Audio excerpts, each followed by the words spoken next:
She didn't notice the way I was watching her from across the room. She was too busy laughing, loudly, carelessly.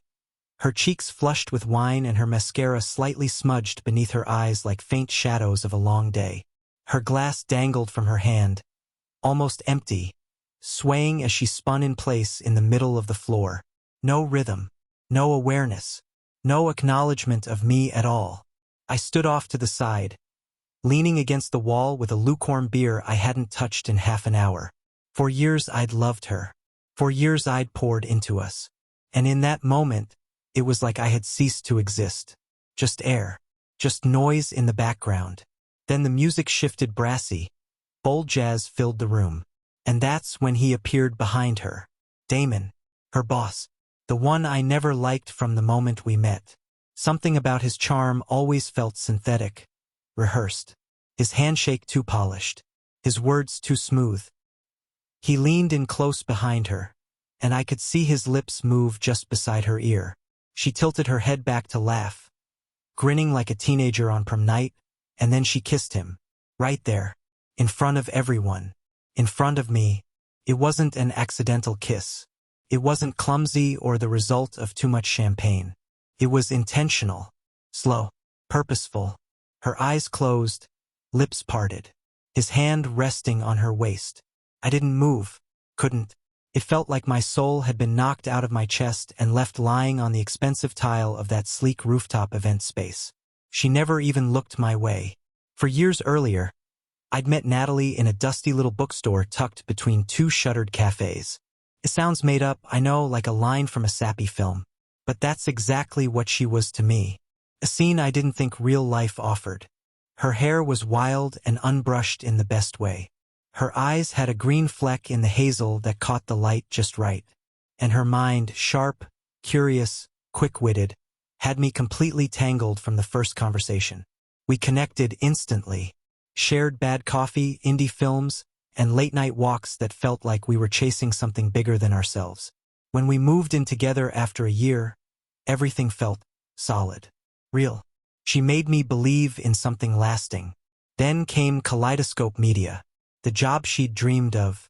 The clients were flashy, the salary was impressive, and the office was a glass fortress perched over the city. She was proud. I was proud of her. She deserved it. But the more time she spent there, the more she began to change.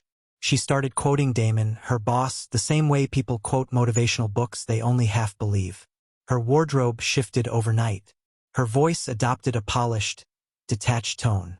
I catch her practicing lines in the mirror. I tried not to think too much of it at first. New job. New pressure. Maybe this was just her adapting. But then came the late nights.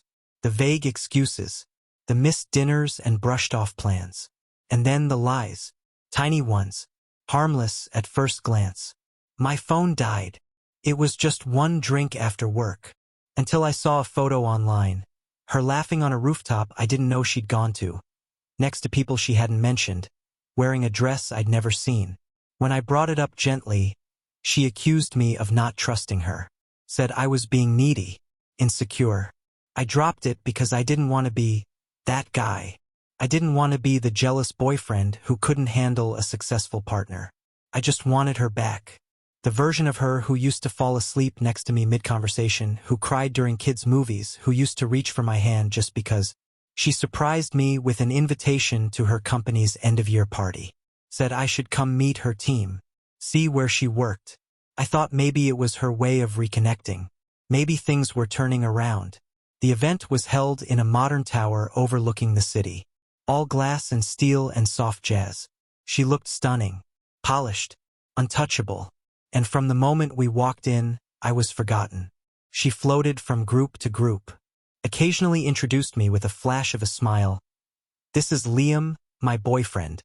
Before vanishing again into a sea of corporate small talk and champagne. I saw her with Damon long before the kiss. I saw how she leaned into him. How he looked at her like he already owned something. I saw how his hand lingered where it shouldn't. And then, it happened. The room fell into an uncomfortable hum. People looked away. Some didn't. Some watched. But I just left. Dropped my beer and walked out. She found me in the parking lot. Her voice was shaky. Liam, wait, please. Her lipstick was smudged. Her eyes were wide, wet. You kissed him, I said. Quiet, calm, too calm. Right in front of me. What part of that am I supposed to pretend I misunderstood? She stumbled through excuses. I was drunk.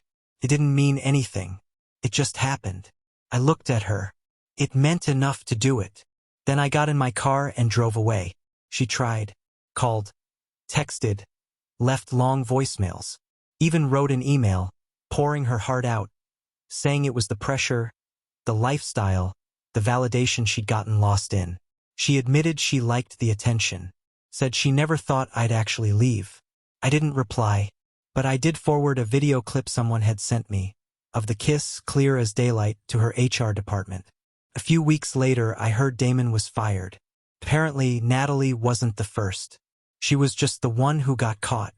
I didn't feel triumphant, but I didn't regret it either. It's been almost a year.